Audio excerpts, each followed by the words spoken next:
Filmed in front of a live studio audience, it's the Dicebreaker Podcast with your temporary host, me. Hello, everyone. My goodness. Welcome back to the so Dicebreaker Podcast. To be here. It's Michael Wheels Whelan here, head of video at Dicebreaker.com, and I'm joined by two members of our fantastic team. First of all, Alex Meehan, how you doing?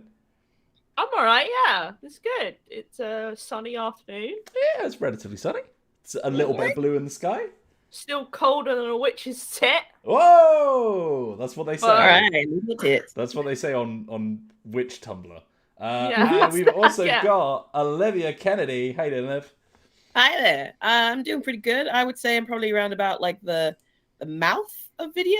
Like I Yeah. talk a lot of stuff. You're the head, I'm the mouth. Yeah, and then Meehan's the cold tit. I am the tit. Yeah, you know it. I am the tit. No. God bless Zoe, who can only hear my end of this conversation. Right, so we're back for another episode of the Dicebreaker Podcast. We are recording live here on youtube.com/Dicebreaker. If you have ever wanted to be part of the live audience, have your say in the chat, then come and join us every Friday at 2 p.m. UK time, currently in GMT. Big thank you to everyone who's watching us right now. And if you've never watched the Dicebreaker Podcast ever before, look forward to a chat about all the games we've been playing this week and anything else we've been up to that seems a little bit interesting, as well as some of the interesting top articles and news that we've been covering in the past week, and a little segment which, for those of you who are into, trying to work out what the segment's going to be, fancy a pint of Guinness? There's your tip. There's your tip. A cheeky little tip. A cheeky little sneak preview. What could it be? Yeah. Let us know. Now I don't know what the segment is about because I don't get that. So Right. we'll We just are see not.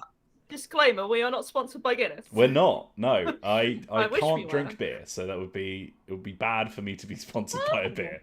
Fine, I can drink your lot. Thank you. you. That's very noble of you, mate. I know. The dark Although- ale, isn't it? Or whatever it is. I will know. More like a stout, I would say. It's a stout. You're It's a right. meal and a But, pint is what it is. Yeah. Mhm. Although if it's not coming out of, fresh from the tap, Yeah, from the The bubbling mountains of brook. Guinness. Guinness which Mountain. is where they that's source where it, comes yeah. from. It's Yeah, actually a yeah. natural Guinness spring. Mountain. It's great. Yeah, a lot of sounds it. like Willy Wonka.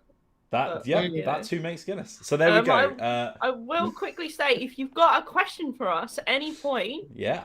please put it in the chat and we will answer it in the question segment. Please. That's right. Please. You can either get us in the live chat if you're here for the live recording, or if you don't watch these live and you either listen to us on YouTube or on wherever you get your lovely, lovely podcasts, then you can reach us on podcast@dicebreaker.com. Yeah, Which do is an an email. Email. Email. So there we go. We are going to kick things off with what we've been up to this week, and we'll start with you, Meehan, because you have written stuff. Oh, Liv has also written stuff. My apologies. I've written some stuff, but I have please not carry written on. stuff, so I will not Yeah. be starting. Meehan, what have you been playing this week? Oh my goodness, what have I been playing? This week I've been playing. It's a classic. We love it. It's Camel Up 2nd edition, everyone. Oh, hey. yes. Yes. Absolutely. So much Camel Up talk. Can't Yeah. leave in the Dicebreaker Slack for Camel Up talk. I mean, earlier this year, I did say 2022 is going to be the year of Camel Up. No, Like, it it's is. happening. It is. Yeah. Yeah. It is the year of Camel Up. Because Yeah, I we're now gonna do it. officially own it, and therefore it's the year It's of good. it. yeah. Yeah. You set the benchmark. Yeah, of course. I actually wrote about Camel Up recently for a very special article that's going to be coming out on Eurogamer. Ooh. It's our annual Dicebreaker recommends. I So you mean, can it should expect be that. it should be every year, honestly. Yeah, it should be every month. Camel Up is the Dicebreaker recommends game. Wait, yeah. did you call it annual? Are we only writing one of those a year? I meant monthly. The annual. Yeah. It's a monthly article that you can find on Eurogamer. Mm-hmm. One of our sister sites, is that correct? Yeah, I think that's the way of putting it. Yeah. Yeah. One of our brothers in arms. Yeah, they do video game stuff. But No, it's- every month What? we will do a lovely article just recommending a board game. And I chose Camel Up 2nd edition because it's a great game. We've It's spoken great. about it on the podcast before, and I played it last weekend. Actually taught it to some new people, and they praised me for my ability to teach them the game. Can I ask, when you say you taught it to new people, is this people who are new to the game or people who are new to you? Or people who are new to the world? Were they babies? Yeah, like babies. That would be really impressive. If I could teach a baby. I think that's how the to play Camel Up. Yeah. Yeah. That'll be a YouTube video I'll do. I believe think that would get some clicks if you could pull it Yeah. off. Yeah. I me and successfully teachers... teach 10 babies how to play Camel Up. It will be great. It will definitely go well. Anyway, yeah. No, they were new to the game. Or at least they played it before, but they said the person who taught them wasn't great at hold a teaching candle them. Yeah, to you. weren't on your level, Meehan, obviously. No, it was good. I did very badly, but that's the way with Camel Up. It just go like that sometimes. It do be like that. It do be like that. It's the kind of game where you can sort of tip things in your favor, but it's very randomized. It's very much like you roll the die. That's just where the camel go, and you can kind of guess things. It's about your ability to determine who's got the gumption, you know? Yeah. You have to look at that camel and think, you've got what it takes to jump on some other camel and have them do the rest of the race for you. Yeah. You've got what it takes. You've got to stare at those meeples and determine their character. Absolutely. I'm going to come out and say some of the best meeples in the business, I reckon. Oh, they're great, and they fit together so nicely. Yeah. Such beautiful stacks. Beautiful fat stacks. Fat camel stacks. Of camel stacks, yeah. They're really cute. Yeah, they are. I love the way it looks. So we play some Camel Up. If you want to know more about Camel Up, it's actually included in our best board games list as well, which we recently updated. I'm realizing now, I don't know if we've made a video specifically about Camel Up yet. Well, we have. We did a live stream of it. Yeah, we played it online. A scripted, this is the best board game ever made. Well, why don't you do a why you should play? That'll be fun. Wow, best board game ever made. Oh. Okay. Better than anything that's ever existed. Camel Up. Wow. That's the title of the video. No, you should call the video "Why 2022 is the Year of Camel Up." Yeah, the year of the camel. Yeah, the year of the camel. That'd be great because I would love to know why. So yeah, please do. How dare you? I'll be watching. Yeah, that's for me. Thanks. Well, you've got one guaranteed viewer there, Wills. That's one view in the bag. That's it. It's a free view. That's free real estate. That's free real estate. Send it to the presses. We played Camel Up, 2nd edition. We also played Concept. Oh, Concept. I haven't played that in a while. Which is an excellent party game, ? Yeah, like puzzle party game. Yeah.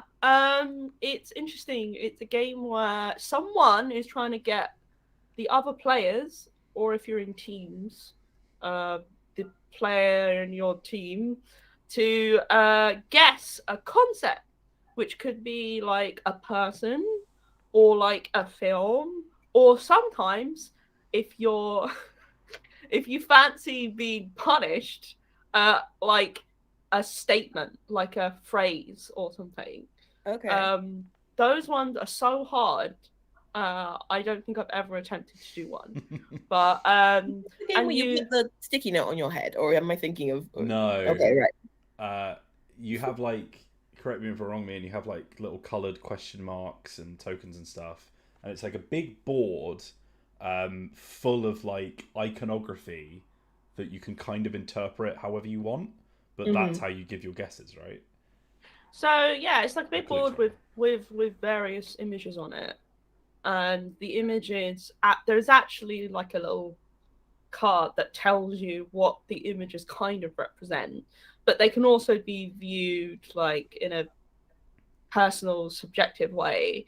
But they're things like weather or hot or like city, or animal or something like that. And then you can use these various tokens to like say this is the clue that's the primary clue to this idea. So you put like the question mark on animal or something, and then you can use the little exclamation marks to kind of go, this is also related and this is related. This is and a hot then animal. this is a hot, maybe it's an animal that lives in a hot climate. Or it's just sexy. All right. yeah. Look at that. I mean, that's very subjective. Yeah, and then alongside the exclamation marks, you can use these colored cubes that can be the same color as the exclamation mark to say this is related to this idea. Like, so it's just all about how do you communicate this through without words, with without gestures or anything. It's literally just this board is the way you communicate things. And I've met people who hate it, the game, because it's just a very specific experience that some people just can't get behind. And then other people like myself really like it. I think it does depend on the group you're with, what kind of mood you're in. But I think it's really great. This particular Do it, Will. This I think we've particular all just read the comment. Yes, that's you popped will. up in the chat. I'm not going to read the comment out. I will read out the username though, because Baddie Wrong Legs is a fantastic username. Baddie Wrong Leg. Shout out to Baddie Wrong. Thank you for being you. Yeah, no, it's a really good game. And then we played Codenames, which is the classic. Yeah. Like everyone knows Codenames. Two Everyone kind of loves similar Codenames. games. Yeah. Again, interpreting ideas, Mm. like using words to relate to clues, etc. And the people I was playing with, I'm gonna be nice and say they were inexperienced. Oh, they were normies. Wow. Is that what you're saying? They were normies, yeah. Yeah. We did win somehow. I was just very chill and patient, so I'm like, I don't care. I was all right with it. You know what? Sometimes it's about having fun. It's not necessarily about winning. But yeah. And then also this week I have played a game called Super Colt Express. Oof. Oh, is that the card game version? Yeah. I still haven't tried that. For those who may not know, Colt Express, which is a You talked about favorite, that fairly recently, didn't you? I think. maybe. I mean, I Yeah. do talk about it often. We lifted it as one of the best games from all of because we did a podcast once where we compared all of the ones that won a Spiel des Jahres. Spiel des Jahres, yeah. Yeah. And it was one of those, and I think we were lifting it as one of the best of the bunch. Yeah, I was fighting in Colt Express's corner. It's really odd because it's a programming game, which definitely does not sound like my sort of cup of tea, because my brain don't work like that. But I still really enjoy it. It's a game where you got this big train that's like a cardboard train. You put together the little pieces, and then your different bandits, ruffians, ne'er-do-wells, who are Outlaws. robbing this train, the Colt Express. But you don't want the other robbers to get away with the loot. You want to get it. So, yeah, exactly. Yeah. So the way you play the game is that you select your action cards, but you have to lay them down in a particular order. So everyone plays one card at a time, and you keep going until you've played the number of action cards you're allowed to play. And then the cards are flipped over in that exact order. So one person will do a thing, and then another person will do a thing. So it's all about predicting what you think the other players are going to do, and also remembering the right order to play the cards in, which is where I struggle a little bit. But it's a really good game. Super Colt Express is like a mini streamlined version of Colt Express. So there's no train. There's no looting. It's literally just cards that you lay out to act as the train. And then the main goal is to try and like kill off the other people on the train. So you each start in a caboose. A caboose? Yeah. The carriages on the train. Well, the caboose is at the end. Yeah. It's like the 'cause final. Because you call it, that's a butt, isn't it? Yeah, it's the Yeah. butt of the train. It's the train butt. The train's it's derriere. the Yeah. bar. I was like, I don't think it's the bar, but yeah, okay. Yeah. No, it is the butt. Yeah. You've got the caboose at the end, and then you've got the locomotive at the start, and then obviously you've got the carriages in between.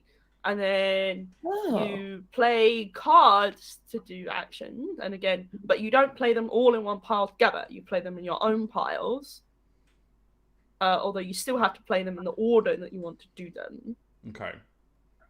So, in fact, the first one you place is the last thing you do, and then the last thing you place is the first thing you do. Oh, because it's at the bottom. Yeah. Mm-hmm. Okay. So, and then you're essentially shooting. You're moving between the carriages. There's a card that lets you turn around because where you're positioned. Oh, it's like like Space facing? Hulk. Where you're facing will depend on who you shoot. Mm-hmm. And then at the end of every round, the caboose of the train gets knocked off for some reason. Oh, it's a battle royale, is what you're Yeah, saying. it's a battle royale. And if you're on the caboose, you die.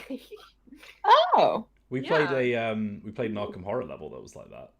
Yeah, I remember you talking about Right, it. it goes up into a big wormhole in the sky. Yeah, it wasn't quite like that.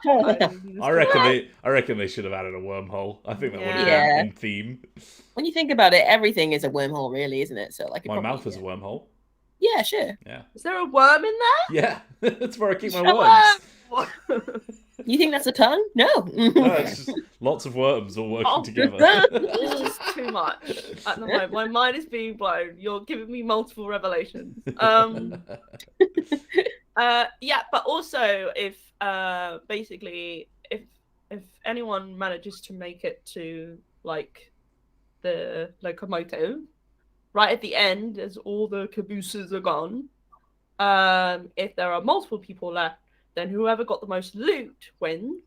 And now I said you don't do looting, but you get loot whenever a caboose falls off. Who's ever at towards the closest carriage, the carriage closest to the caboose. Yeah. Whoever's the carriage closest stood to above. almost dying. Yes, Yeah. gets the loot. So it's like a Okay. kind of risk reward. Oh, situation. risk taking, yeah. Because I'm assuming you can punch people into other rooms like you do in the You original, shoot them, and it works the same as punching. where they get Oh, you pushed. punch them into the wormhole. And then they have to take an action to stand back up because they get stunned. Mm. And is there a I wormhole lost- card that comes with the set? Do you Yeah, get, like, a with the big wormhole art, fit into this. and then you get to like throw the caboose card at the wormhole? And then they're like, what? And is there Go. one of the Away. is there one of those like electronic buttons that makes a wormhole sound effect? And then it's What would you? it's like describe as- Uno Extreme where it shoots the caboose out. Yeah, I don't know how I describe a wormhole sound effect. Like what? I think it would be kind of like that. I don't even know what that was because that didn't really Yeah. work over the Let internet. me come a bit closer and try. It's Oh, not. this is great content. Okay. Oh. Okay, just well a- that sounds like a zombie. I was assuming Yeah. more like It was a bit higher than that, but I tried to keep it Like deeper a- so it wouldn't cut out. yeah, like a sort of TARDIS sound, you know, like a Very timid wormhole wheels. Thank Viewers, let us know what sound you think a wormhole makes. Yeah, let us know in the comments what you think of in the wormhole sounds chat. like. Toto's Yeah. arrived to give his opinion. I don't know. There what you go. would you That's do, what a wormhole sounds like. Wills? What would you It just do meow. if Toto opened his mouth and the sound of a wormhole came out? Well, that's kind of what just happened, but I don't know if it got picked up on the Yeah. mic. So, Oh, I didn't hear it. oh, no. there he is. Here No, he but Okay. he's Hey. right. He's like just like his dad, like in that respect. is. Yeah, he's got a wormhole. Yeah. So, Yeah. Okay. yeah. Back to Super Colt Express. oh my god, Um, Rosie, she's screaming as well. Rosie. She Wow. was making a wormhole sound. Sorry. What, Meehan? Here's a question for you. How does Hello. it shape up? It's fine. Yeah. Great. Essentially, obviously plays a lot quicker than Colt Express and Mhm. a lot more straightforward. However, Oh. this is something that However. this is Like- something that I've noticed a lot recently. It's a lot of publishers will take one of their games and then make a streamlined, simpler version of it, Mm. and doesn't always work because sometimes it's just not a great translation. Yeah. Like doesn't necessarily work. Like I Not wouldn't cash say money. I I said it's not cash money. Yeah, please carry on. It's not cash money, Thank yeah. you. Thank you, Liv. Thank Thank you. you. Well, right. So like in this regard, it missing some of the aspects that I like about Colt Express. You know, obviously the components, like this is a much smaller box and it's probably a lot cheaper to buy, but I feel like the components are a big part of Colt Express's appeal. Also, it's obviously just a lot less complicated, which is great if you want to play a simpler, quicker game. But if I want to play a simpler, quicker game, I'll probably just play something else. Yeah. Because there are games that are designed from the bottom up to play like this, to be From the butt up. but from the caboose up, yeah. Yes, exactly. And I think those games are great. So like I would rather play something like Point Salad, for example, or like Azul, which are fairly accessible, not that long games. Or Jaipur, which I played the other week. Oh, Jaipur. This one is fine. Like it's just like not great. I reckon what they were trying to do was they were trying to recreate the majesty of when they turned Bang into Bang the Dice game. Yes. And it's not that simple, you know? No, but I would say Bang the Dice game, the way it was sort of translated into that, I feel like they fundamentally made changes to be like, let's make it like this, and actually improved the game. Whereas here, it kind of just feels like they took a load of things out and then restructured it a little bit, and then was like, here you go, Super Colt Express. And I'm just like, it's fine, but I would rather play a different game if I wanted a quick one, or just Colt Express. So that's my review for Super Colt Express. It's a super review because it's a smaller, condensed version of a review. Exactly. Yeah. And then we also played Mysterium Park. Oh yeah, the expansion, right? No. What is it? It's a completely different game. Cool. It is a version of Mysterium, which is in a park. Kind of almost. Almost.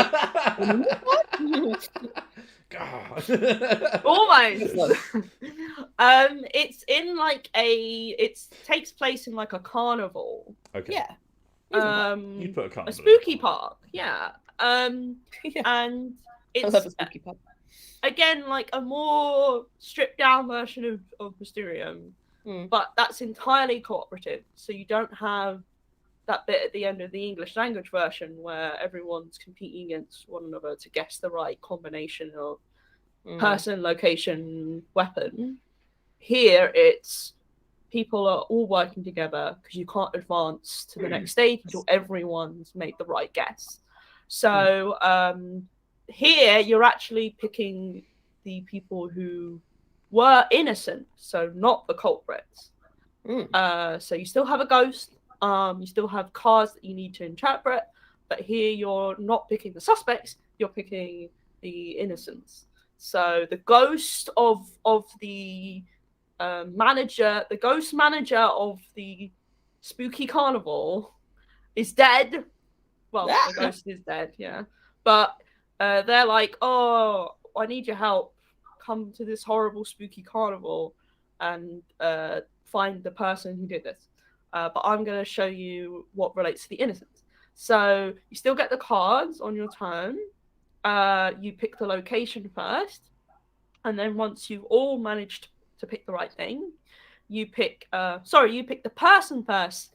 And then when you've all picked the right thing, you pick the location. And then you pick like the right combination of cards, like in the original Mysterium. So it's kind of like a shorter version where you're all working together.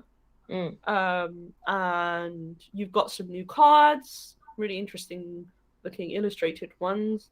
And the carnival theme, on the one hand, it's kind of cool because you've got these different locations that I would never go to this carnival because it's just got like a creepy clown like Mhm. ride. Excellent. Love that. Mhm. It's got like Yeah. a haunted like ghost ride. Yeah. Yeah, and it's got like a weird animatronic guy who's probably gonna kill you. Oh, Liv, animatronics, where I draw the line. yeah, Liv was on Google Maps until you said that. Liv was like booking stay Oh, at If Carnival. you'd said that I animatronic was was like, let's go. underwater, I swear that we'd have to end the podcast. Oh, it's just scuba diving, you say? Oh, sorry. Ooh. Yeah, so I thought it was good. Like, I quite like it being fully cooperative. You know, it's just kind of Mysterium, you know. Is it just... another Super Colt Express where it's like, it's alright, it's just a different version? I don't know, because I kind of think they're sort of on equal grounds because they're so similar that it's kind of like, do you want to play essentially, do you want to play a slightly shorter version of Mysterium? Yeah. Like, that's what it is. Which, like, to be fair, it's I think I would. There you go. Yeah. Mysterium Park is perfect for you because Sweet. it literally just cuts out one of the things you need to guess. And you're just working completely together. It also cuts out the voting as well. So there's none of that, the voting thing that you do in Mysterium. Yeah. I feel like the voting stage, like, I wouldn't say it's uncooperative. Like, you still all win and lose based on guessing the right one. But, like, it's definitely the bit that, like, halts the game the most. Like, I don't think if they were to make Mysterium 2 that it would have made the cut, you know? Yeah. Which I assume is kind of what they were going for here. Yeah, it doesn't necessarily feel like a sequel because it doesn't add anything new. It's more like literally a shorter version of Mysterium for the most part. Yeah. I thought it was good. Like, honestly, if you just fancy playing Mysterium, but you're like, oh, I don't have this much time, then Mysterium Park is perfectly good. The only criticism I have about it is something that we noticed. All the people that you used to guess, they're all based around kind of carnival themes. So, like, there's like a strong lady, and there's like a hypnotist guy. But because they're all kind of carnival themed, sometimes I don't feel like there's enough difference there. Yeah, I can see that. Where, like, we got some answers wrong a few times because we were like, oh, it should be this, right? And then it's not, because, like, the card could have applied to, like, multiple 5 different people. Yeah, so that's the only criticism I'd have of it. Otherwise, it was pretty good. Like, I would play it again. Like, I like Mysterium. Yeah, me too.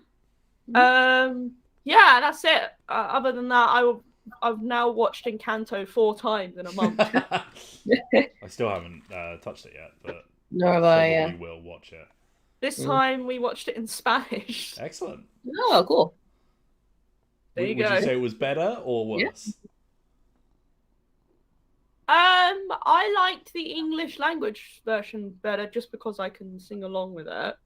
Because I know all the words to the songs. And then when you're singing along to the Spanish one, it kind of feels weird because obviously you're basically singing a completely different song, because the person I was watching it with was kind of like, because they speak Colombian Spanish.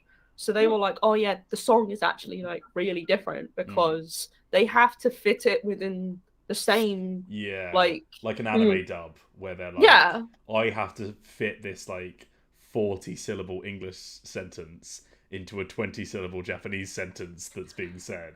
Yeah, so they still have to make it rhyme, and they still have to fit it within the same, my music theory has gone out the window, but the same time frame. So my friend was like, oh, like the song is almost completely different, like they're singing about this instead. And I was like, oh, that's kind of cool. And then next time I'm going to say we're going to watch it in Japanese, so then I can I won't be able alternate experience. Well, I probably won't be able to pick on as much as they did because I've not been learning Japanese as long as they've been learning Spanish. And also I'm not so good at like listening and translating. I'm not going to get into it.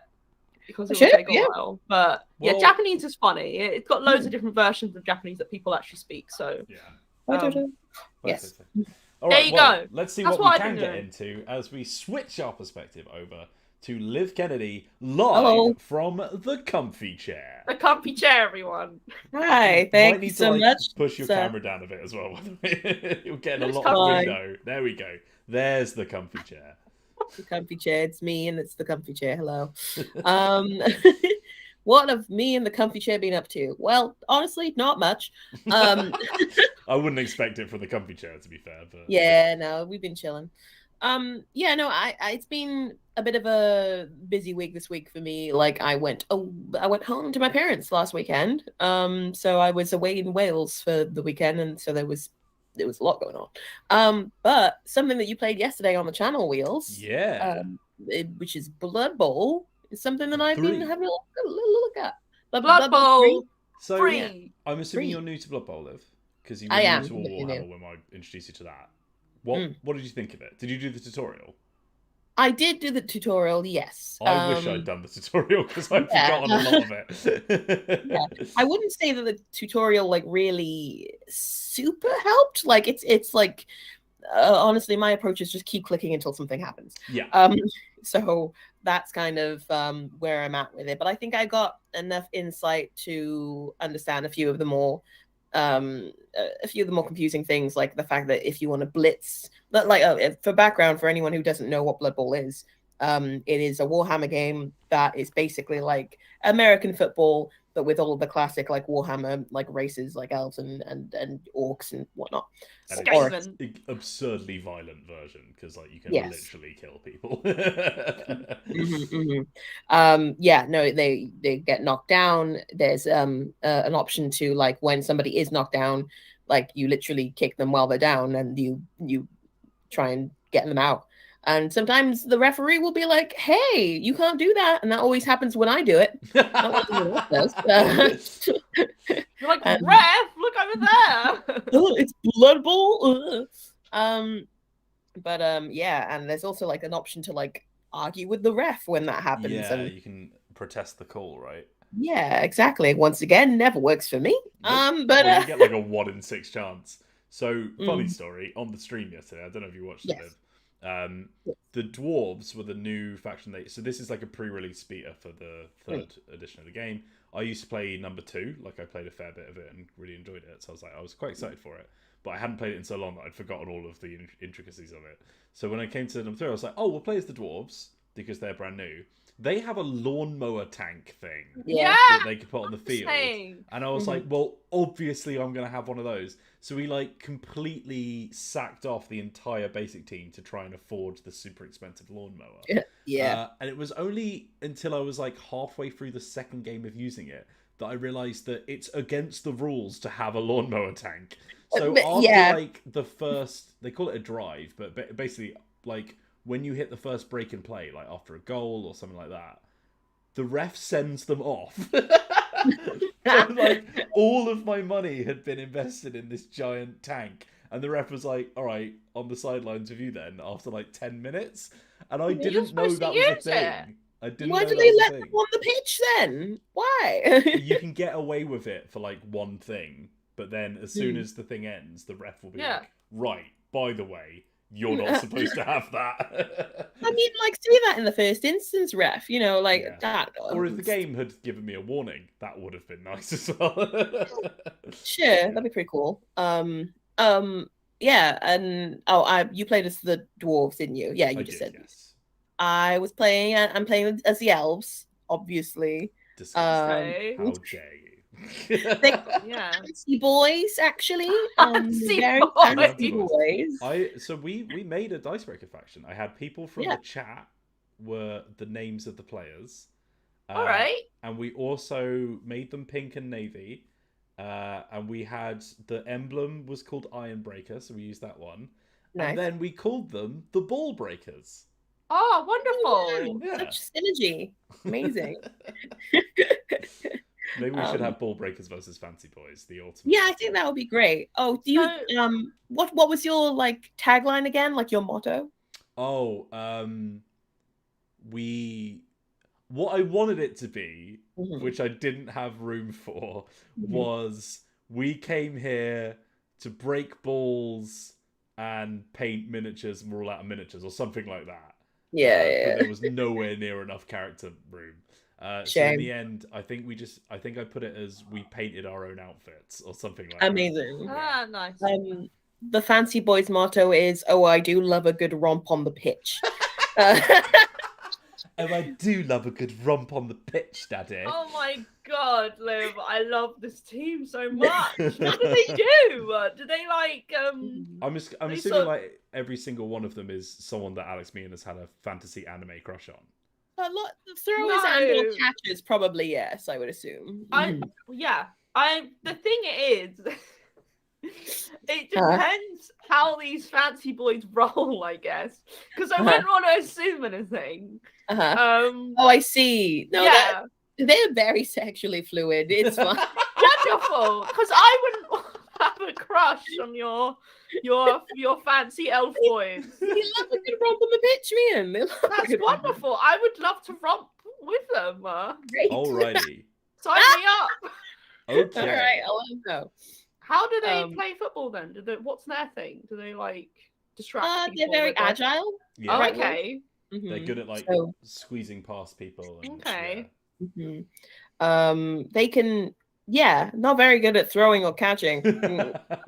So the main, like the big things in football, then, yeah. American Throwing, football. catching, running. Those are a lot, quite important skills. Yeah. Do they do a Waluigi style thing with a rose? Do they like? That's how they run. They do the Waluigi run. Oh, I love that. Yeah. Fantastic. Big gangly boy. So gangly. He's a fancy boy.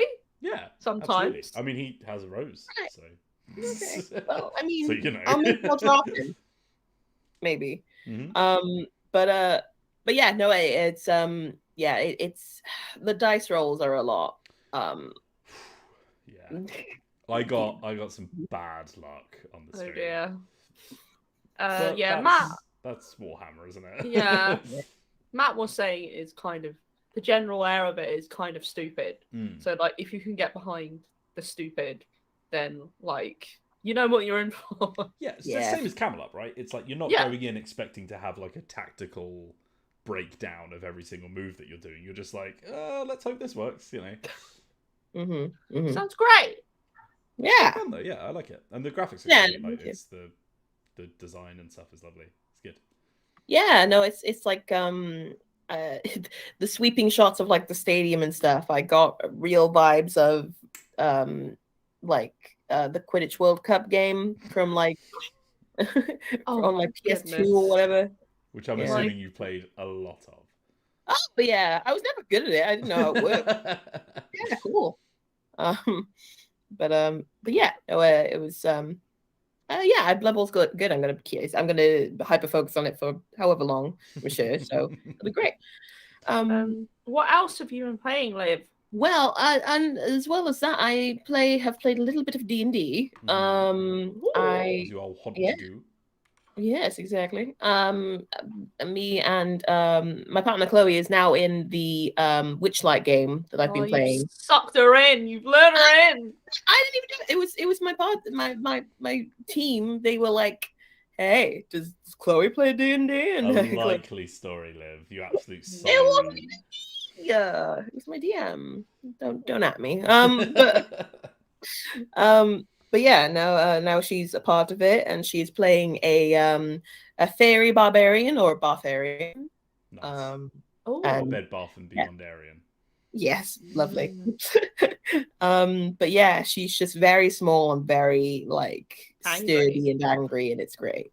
And well, she's actually quite chill. She's all about gambling. I don't know. It's a whole choice. But yeah, I've got my Haringan artificer who is now level 5. She is now permanently in a cat suit. Because that one. So the artificer basically they have several different like routes they can go down, like for their subclass. So the one I've chosen is armorer, which means that you can like I think after a long rest or maybe long and short, you can use an action to change into like Wheel stop smirking at me. I'm just waiting for you to finish the sentence, Liv. you can change. I'm trying. You can change into basically an Iron Man suit, Mhm. or you can change into, like, a cat suit with like espionage. Oh my god. Yeah. Oh God! so When you have said a cat choice. suit, I completely misunderstood what you were talking about. No. Liv, you have no idea what you've just done because, as you may know, Robert O'Cop is an artificer. And immediately I was like, well, I'm going to take the path that allows him to make a flamethrower because that is one of the options. Sure. But if I could have him turn into some kind of anime cat girl as a joke, that is quite tempting, you know? Yeah. Yeah. No, it basically the suit gives you like advantage on stealth checks, and you also have like a D6 lightning thing. Charisma persuasion checks, right? No, maybe depends on your DM, which we'll see. But that's you. Yeah, if things go according to plan. For those that don't know, Haringen, are they called? Yes, they are like hair people.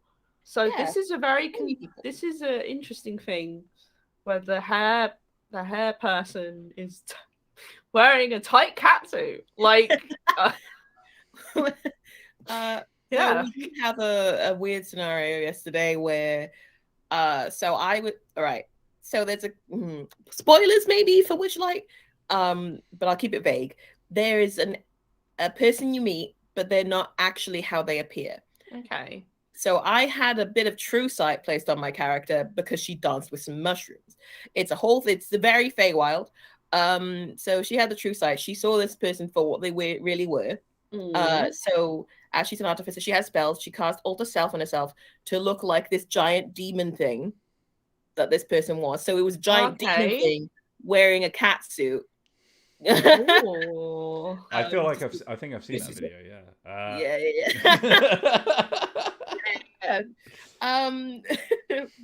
So that was a lot of fun.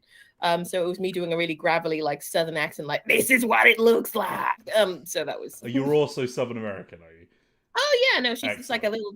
Hi, I'm a little artificer bunny, and I'm boing boing. Like that's her. Oh my god. Yeah. All right. Well. She's called Sweet Pea. All right. No. Anyway. There seems to be a lot going on in that game. yeah. I shouldn't have put something so absurd in the already Feywild game, but whatever. Anyway, it just fits in, right? It's perfect. Yeah. Perfect place. But yeah, apart from that, I haven't been playing too much. So I've also started watching Too Hot to Handle. I saw this on the Google Doc, and I was like, oh god. Look, Matthew is not here. Of course, Matt Jarvis is responsible. Yeah. No, look, we just are both into the same kind of trash. So I will reserve my comments for next week when Matt will hopefully be back. Okay. And we can talk about the trash. Well, I've also been watching trash. Because Zoe and I watched Selling Sunset. Oh no! To have on in the background, which is just horrendous, but also hilarious. Every single song is like a stock music thing sung by the exact same woman. Like it's just an absurdist piece of television. What song? I'm imagining it sounds like the transitions in like the Hannah Montana show, just like yeah, like music transitions that you get in these kind of things. Where it's like, something dramatic happens and then they cut to like the next day and it's like a montage of LA and it's like, we gotta get up, gotta do the things that we do, all that kind of stuff. And it's just the most generic ass music you've ever heard. Like it sounds like a Sonic the Hedgehog game. No, 100%. It sounds like Sonic music. Yeah, no. Oh my goodness. Sonic Sunset. Yeah, no. Sonic Sunset. No, what's the Sonic R song? You know what? Can you feel sunshine? Does it gets brighter every day. It's that. Okay. But yeah, no. Every single song they must have got it from like the exact same stock music album or whatever, because it's all just the same woman doing different styles of pop music, and it's the weirdest thing in the world. But we also. I don't know where Zoe got this show from, but she was like, now that we finished Selling Sunset, we're going to watch Below Deck. Oh, it was That from was IFA. Of talking course, it was about- from IFA. My apologies. Thank you to Eurogamers IFA, which is where Below Deck comes from. But yeah, it's like, for some reason, the one we watched as well was from like 2002. So there was like frosted tips and baggy bright purple shirts from Next. It was horrendous. But it's just like all of the worst people you can imagine in their early 20s working on a luxury yacht with fake celebrities, and it's just Matt was God. talking about this. Was it last week he was talking about this? Or was at talking least about Below Deck. Yeah, Oh my seriously. He was talking about watching Yes, it. right. So Well, there you go, Matt. If you're listening, because you probably are, because you never actually take a holiday. Here's what I think about Below Deck. I've said Call it. out. It's Yeah. terrible. Before you that's what before you're you after. jump into I was going to say before you jump into Below Deck, on the subject of frosted tips, I was watching Hell's Kitchen, which is like all Love like Hell's Kitchen.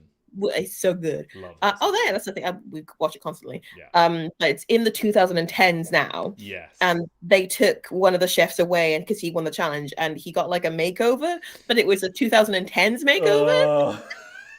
They just gave him the word. Oh, bless him. They gave him like a bowl cut hairstyle and like a suit jacket that was way too big for him, and then did like a photo shoot, and it was so 2010s. Anyway, carry on. Well, there you go. Have you been playing anything, Wales? No, I have been Crash? playing things. We played Root Digital, which is, it's been that long since I've been on the podcast, but we played Root Digital. We did. For the first time. I've also played Blood Bowl 3 on the stream. But the most exciting thing that I do want to talk about, B, could you bring me the Hanafuda cards? Yes. Thank you. Zoe's very excited about this as well. Zoe got me a present, which are these traditional Japanese playing cards called Hanafuda. Thank you very much. And I'm going to tell you about all the things that I've learned about Hanafuda. And bear in mind that I got this from a solitary YouTube video, so I don't know how exactly accurate it is, but they're super interesting. So this is Hanafuda. They are It's a bit off the screen, is it? No, it's not. Carry on. Or different webcam for different applications. There you go. But they are, I think they originated in like the Edo period of Japan. But here's what's really interesting about them. At the time, Japan was trading with Portugal, and the Portuguese people who were trading brought over like a very early iteration of what we now know as playing cards. Like so old that they were still using like the tarot suits, so they had like cups and swords and all that kind of stuff, and they were quite ornate, but they were like clearly like, you know, this is an 8 of swords and this is a king of swords and all that kind of stuff. So those were like sort of introduced to Japanese people, and they started playing with them, stuff like that. And obviously because they're playing cards, they were mainly used for gambling, which, as anyone knows who like is a millennial and therefore knows all about Japan, gambling is illegal in Japan, and has been for quite a while. So not Depends only... what you define as gambling. Yeah, there are pachinko very is not much illegal for some reason. But versions of gambling. Yeah, like that's why pachinko is enormous out there. Traditional gambling has been illegal for quite a while. So not only were these playing cards that were used for gambling, they were also, you know, from Western culture. So when inevitably Japan started to close its borders and become more isolationist, they were trying to oust all Western culture from like, you know, the public, right? So they were like, if they were seeing Portuguese playing cards, they were like, get those things in the goddamn trash. That's not Japanese. Get out of here. So the ways in which that they used to sort of like circumnavigate this were they made these incredibly ornate cards, which are now called Hanafuda. Oh, wow. And they're like really, really detailed, and they look nothing like you would expect a playing card to look like. Like they're just full of like illustrations of flowers and animals and all that kind of stuff. And the reason for that being is whenever people would realize that they were using these to play playing card games and gamble with them, like somebody would go and illustrate a new set of them, which if you knew what Hanafuda cards were and how they worked, you would be able to see the common elements. But people would just be like, no, these aren't Hanafuda, these are different. Yeah. Which is really funny. That's fun. But then so you'll notice that if you look at the front of the package, there's a Tengu on it, which is a Japanese demon, which are the ones with the long noses. Yep. Another interesting thing about it is Hanafuda means flower cards, which is quite obviously what they are. But Hana has a bit of a double entendre in Japanese because it can also mean nose. So if you wanted to secretly tell someone that you wanted to play some Hanafuda, you would go tap the nose. It is nose. Yeah, Hana is nose. Yeah, Didn't realize that. Cool. That's really cool because Is that where that originates from then? I don't know if that's like the original, but like that is like one of the iterations of it forming sort of naturally. The most interesting thing about this is because they're so ornate and because they were mainly used for gambling, which for a long time has been illegal, the people who use them the most were the Yakuza. And apparently the big ornate back tattoos that are synonymous with Yakuza are inspired by Hanafuda cards. Oh, wow. Because the same sort of like really intricate, colourful designs are the ones that they were using for gambling. And then the most interesting thing, this is the wildest thing, which a lot of people don't realise is, this set of playing cards was made by Nintendo. Because when Nintendo was formed, they were making playing cards. Yeah. But they weren't making poker playing cards, they were making Hanafuda. So they were a company that were explicitly made to make Hanafuda cards. And you can still buy these. This is a Nintendo brand set. So there you go. Yeah, that's super cool. Then they branched out into like toys and then video games. Yeah. And the video game thing was literally just like let's do this thing. Give it a go. Yeah. Yeah, because after the crash of the 80s, they were like, let's make a video game console that looks like a toy. And then they absolutely made fat stacks from that. So that's really cool. If you are listening to this, by the way, as a podcast, just go and search Hanafuda cards. They're beautiful. They're really beautiful. Yeah. Yeah, there's that. Well, we get it. But there's also, like, I got all of that info. There's a YouTube channel that talks specifically about ancient games, which you should find if you just like YouTube search Hanafuda. I can't remember the name of them right now. But yeah, they'll talk about stuff like Nefeltapel and you know, Go and all that kind of stuff. But they did a video on Hanafuda, and the game that you play it, like the most common game you play with them is called Koi Koi, which is like a gambling game where you're set collecting, because the cards are split up into like 12 sets, each one representing a month, and you can tell them apart based on the plant that's growing, because that's the plant that would grow in that period of month. So there are like cherry blossom cards and stuff like that for like March time and stuff. Cute. But you are collecting sets, either like one of each from each month, or like all the ones that have scrolls on, or you know, all that kind of stuff. Which is like very similar to games that we play now, like, you know, like Sushi Go style games, or Point Salad, like we mentioned earlier. But then the idea was you play it in 12 rounds, and a round would end when someone earned a set, and then they would score the points. But you can do a double or nothing. So you can either say, I think it's Shobu, which means set, where it's like, I've got it, so I'm just gonna score my points and we can move on. Or you can go Koi Koi, which means, come on then. It's where you can go, I'm going to double nothing, where I reckon I can get another set before you get your first. So if the other person gets there before then, you score nothing and they get to double their points. Nice. It's really cool. It's really, really fascinating. And it was a lovely present from my wonderful. I would love to like see more about this, like on the channel, Wheels. Like more, I might like, make a little video on it. And then like, you know, explain how they work and like do some proper research, and because I find it really interesting. So usually when someone is interested in it, it means that the video is more interesting by osmosis, you know. Anything else, Wills, you've been playing? Not massively. Many video games. I started playing Death's Door recently, which is really fun. It's the one with the little crows, which are reapers. It's very pretty and nice. And oh, yeah, no, this is the other thing, sorry, which is kind of a weird mix between two hobbies. I got, on my VR headset, I got an app called Vermilion, which is, it's an oil painting app with, like, realistically simulated paint.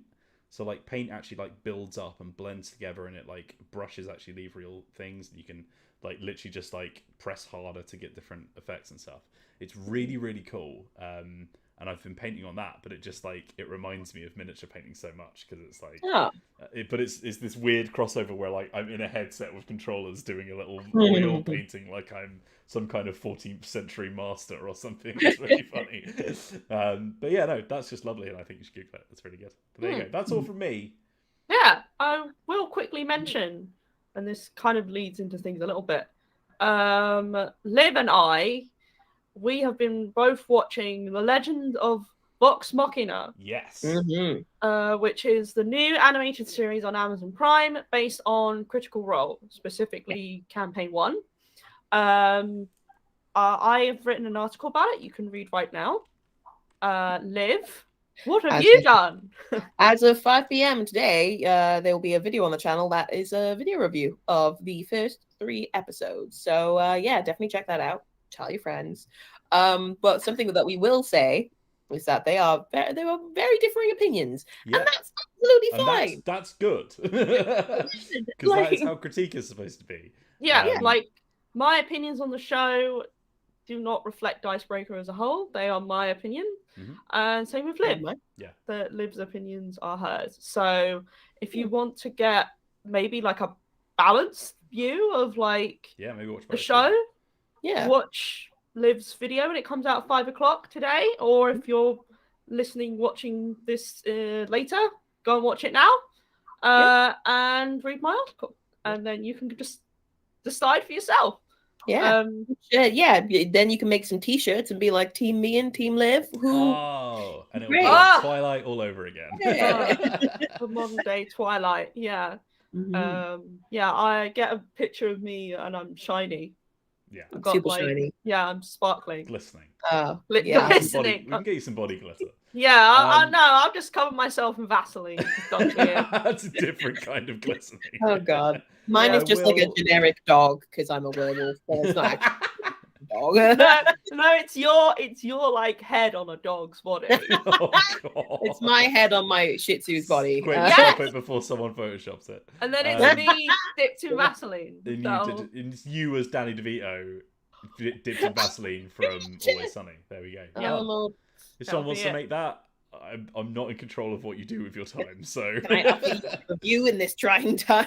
but yeah, I will say this now. If I see anyone on the internet, and I don't care if you haven't actually watched this podcast, if I see anyone on the internet who's like, I thought you really didn't like it, when they see a different opinion on the review from the same website, I'm going to come to your house, I'm going to knock on your door, and I'm going to go, that's not correct, actually, and then I'm going to leave. Actually, I think you'll find. Oh, excuse me. Hello. Yeah, people are going to have different opinions on those things, and they're both viable opinions. So 100%. We're not all like one hive mind on Dicebreaker. Yeah. We are different people. With Obviously, we different all know that everything I say is the absolute truth, but like apart from that, opinions. Shall we crack on into the news of the week? news. With our news correspondent in the chopper, it's Alex Meehan.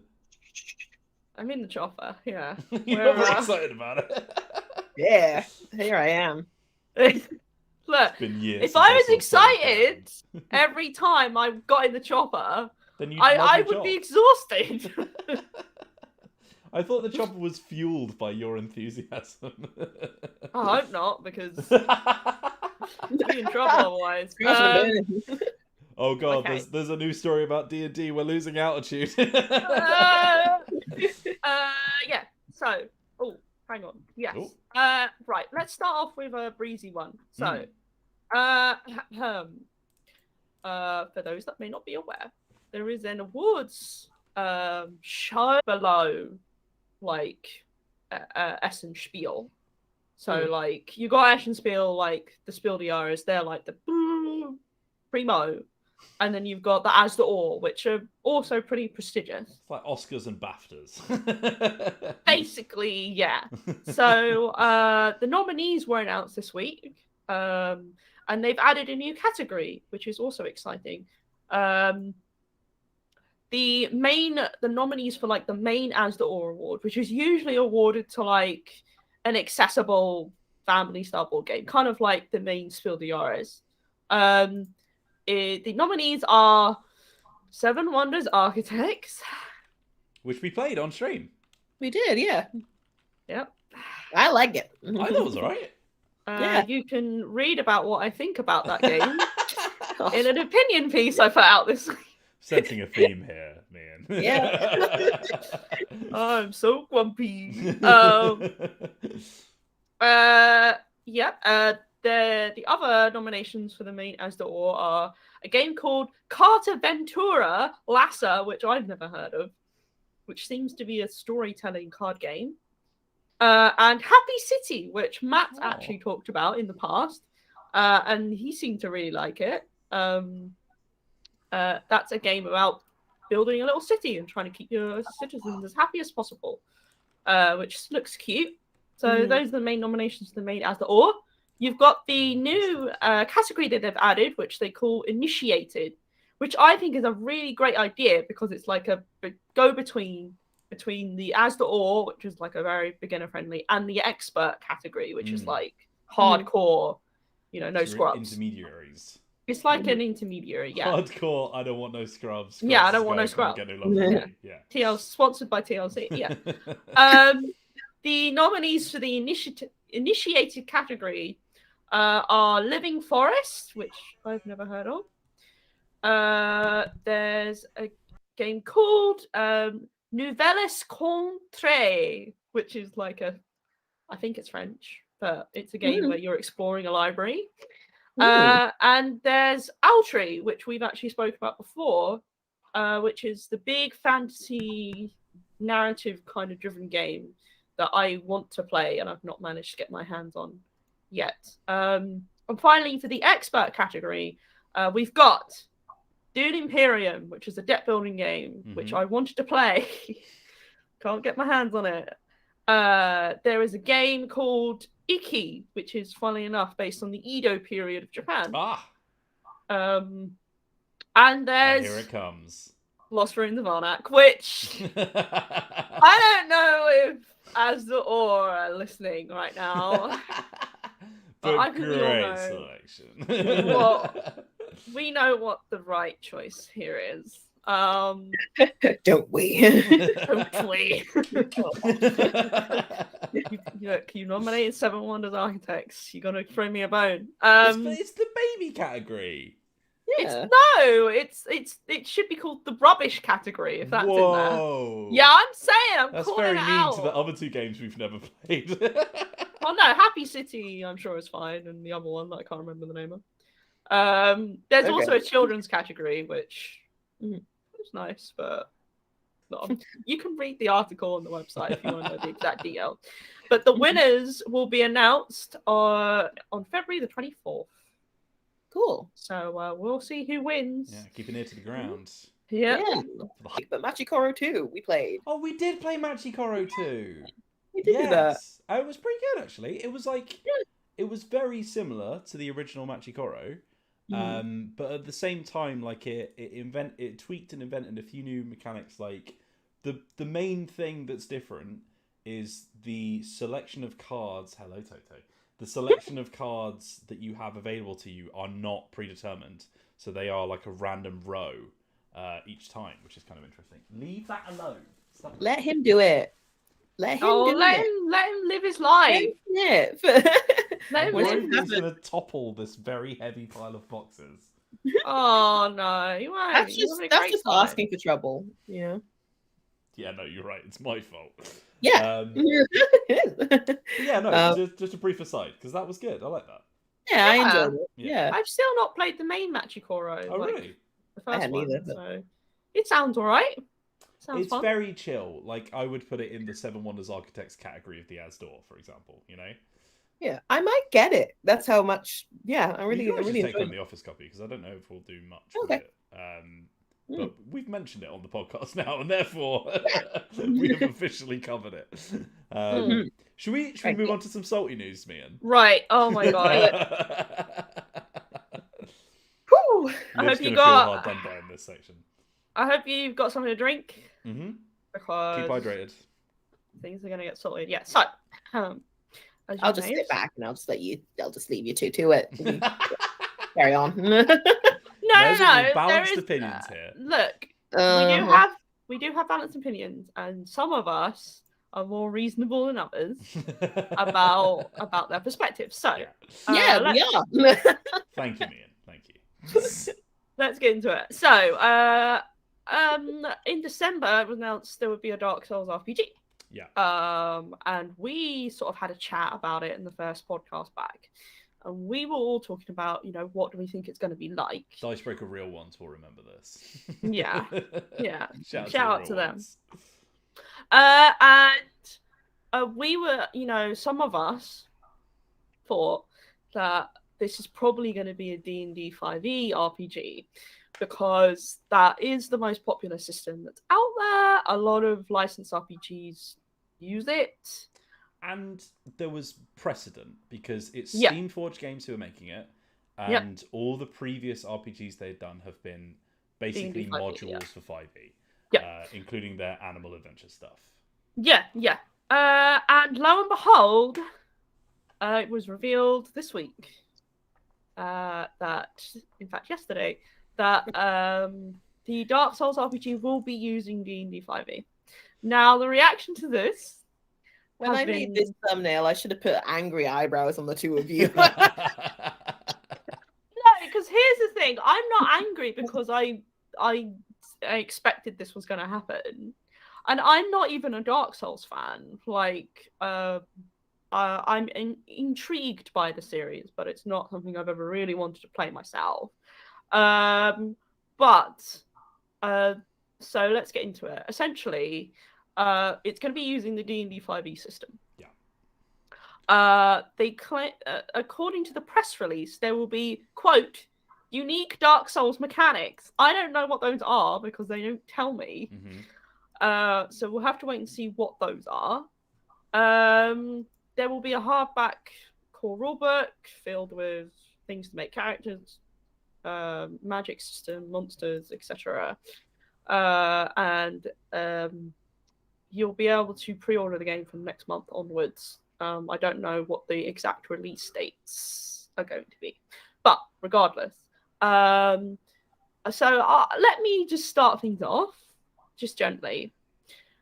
The reason why I don't think this is a very good idea is because, besides the fact that I'm not a huge fan of Dungeons & Dragons 5e as a system, I think, you know what, I think it functions really well for what it does. It's just not one that I would prefer to play. Like, there are other systems that I would rather play, and I too often think that people will modify 5e to fit what they want to do, when I would rather they just play a different system that's designed to do what they want to do. Like, play D&D 5e if you want, like, D&D 5e, like, what that provides, which is, like, still a really good experience. But, like, don't mod it to be something that it's not. Just play something that's actually designed for that. And here is the problem with this taking D&D 5e, because not only do I genuinely prefer licensed RPGs to kind of be built on their own system, so then you can actually, like, again, from the ground up, translate what experience you want to provide people. Like, from what I know about Dark Souls, it's very much a game that's about, like, you're the underdog. You are struggling against forces that are far stronger, like, far greater than you, and how you overcome those is through experience and through, like, outwitting your opponents, etc. I don't know, that's not really what I think of when I think of Dungeons & Dragons 5e.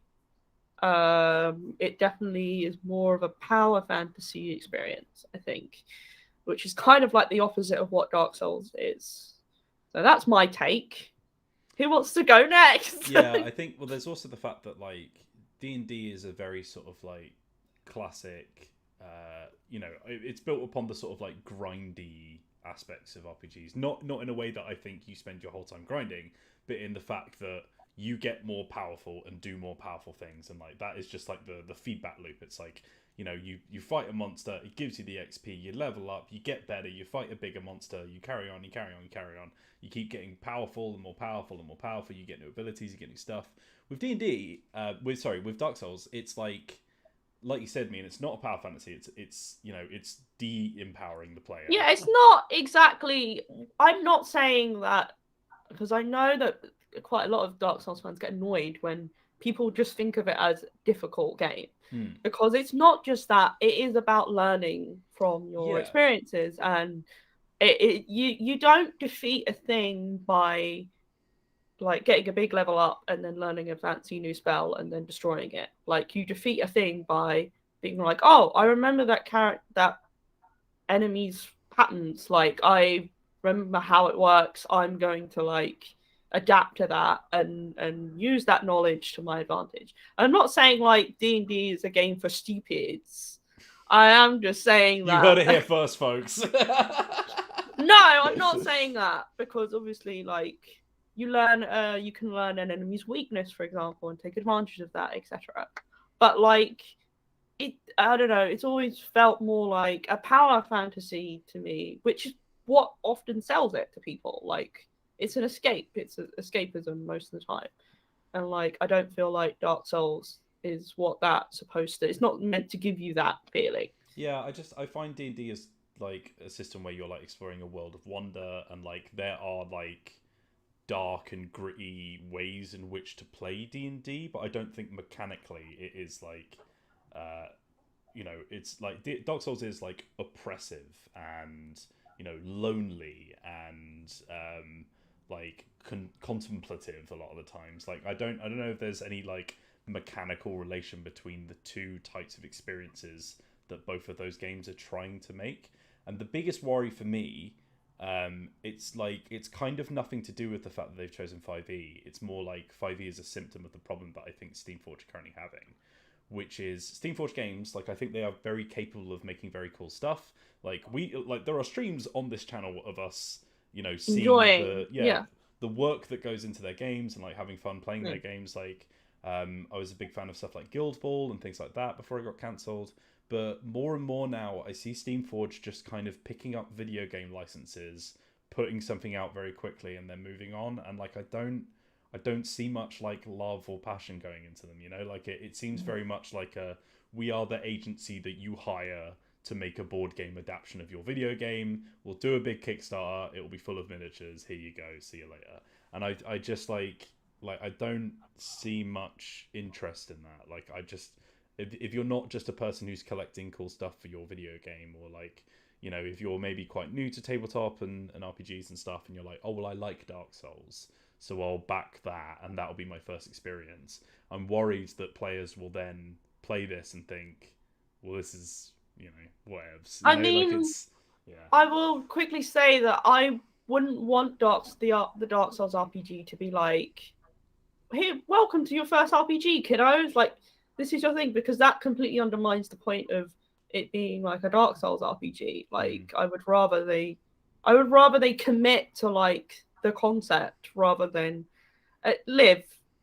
Give us let's see, what do you think about all of this? No, I want your perspective. What do you think about Dark Souls being on the D&D 5e? Well, to an extent, I do agree. It would be nice to see, a completely new RPG that would be taking on the Dark Souls license. I haven't played the entirety of Dark Souls. I'm still stuck on the first one, and it's hard and scary. But like you say, there are certain aspects of the D&D experience that don't quite fit, like the fact that you're in a party. Are you going to be in a party, or are you going to be like, is it just going to be a solo RPG kind of thing, or what is the deal there? I can only imagine it would be party based, which again, like, not specifically a Dark Souls thing, but they have the co-op. Yeah, you can do co-op. Yeah, can do.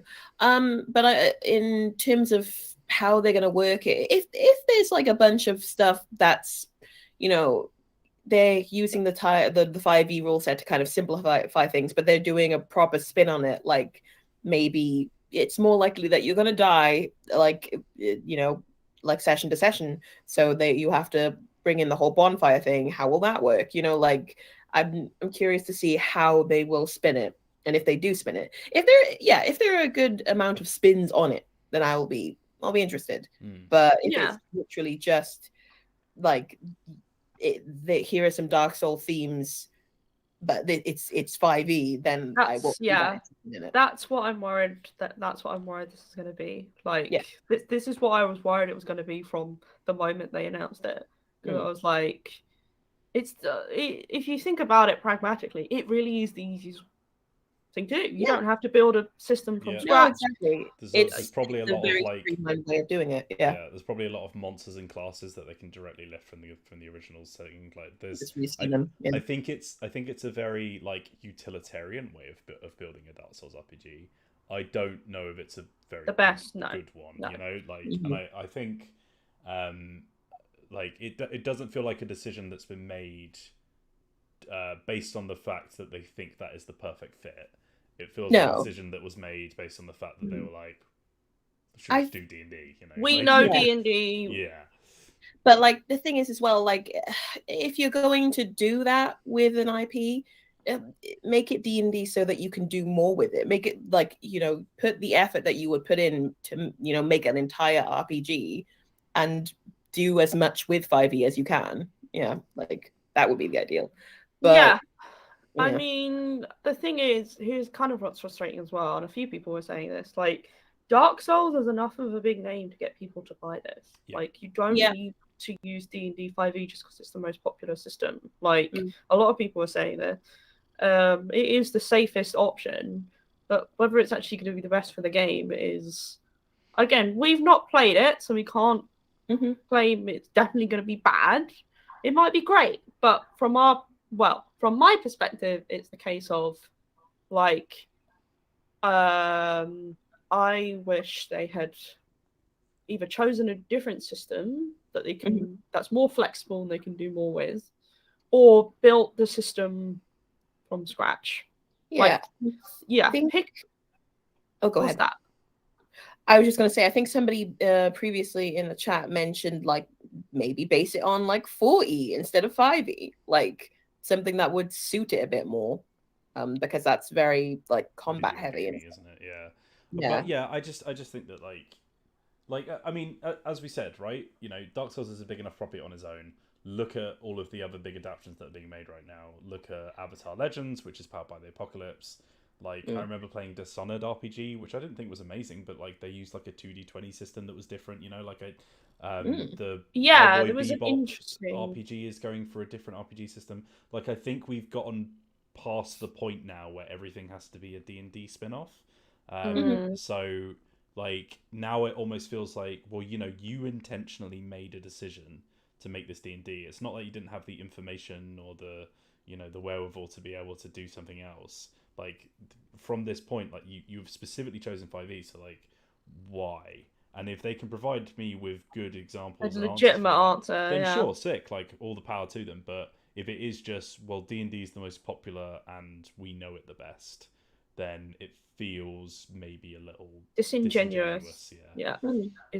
Because like there are some systems out there designed, like Morkborg, for example, like, or anything in the OSR, like OSR as a genre, like, is perfectly suited for Dark Souls stuff, and there are plenty of Dark Souls inspired games that exist in that space. Exactly. Already, right? I would say to people, if you are disappointed by this, for the people who are excited for this, great. I'm genuinely happy for you. For the people who are disappointed, in that thread, actually, from the news piece, there have been some people suggesting RPGs that are like Dark Souls or give that kind of Dark Souls experience that don't use D&D 5e and are actually designed from the ground up to give that kind of experience. In fact, I posted about one today called Print Weaver, which sounds really interesting. It mixes like palm reading with Dark Souls style, like, world where you are expected to die often and you need to go and get your stuff back and everything. So that's cool. It's not the outcome that I wanted, but it's the one I expected. So, but we'll have to wait and see when it comes out. Maybe we're dunking on something and it's not. Well, we're just speculating, but it'd be great. But yeah, I'm very in the neutral camp right now. Like, you are Switzerland.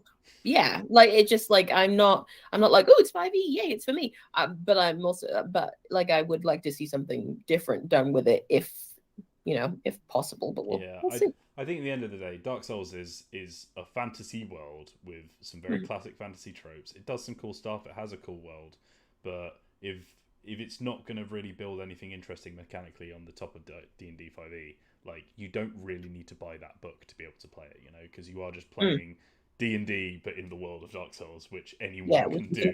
So it's like, there has to be something that necessitates its own existence, I think. Otherwise, it's just a bit of a wasted product for me. But I would love to run a Dark Souls themed D&D session and see if it is exactly like what it will be like when it comes out. We'll predict what we think it's going to be, run that session, and see how close we were. We'll be like, we guessed everything. We are prophets. Pay us lots of money. That always comes at the end. Pay us lots of money. Give us a Okay, feel-good one, man. Yeah, one last news story. So it was very fun actually because this was from a local BBC news story. And it was very much a local BBC news story. But there's a group of people who have played Dune, the board game, that's the 2019 remake, for over 85 hours straight.